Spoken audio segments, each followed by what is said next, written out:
आज हम एक सख्त इम्तिहान से गुजरे थे ना। मुझे तुमसे कुछ कहना था।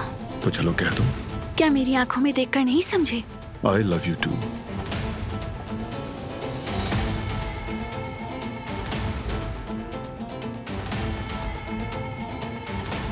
जिहान, जिहान, तुम ठीक हो? तुम ठीक हो ना? जी जी भाई, ठीक हूँ मैं, कुछ नहीं हुआ।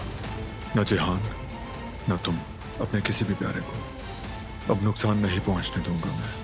ये जानने का वक्त आ गया है कि वो दूसरा पार्टनर कौन है। ये देखिए, ये पयादा छोड़ने वाला मेरे साथ खेल खेल रहा है। दिलान समेत मेरी पूरी फैमिली उस शख्स के निशाने पर है। इसीलिए आप जो भी जानती हैं वो बताएं।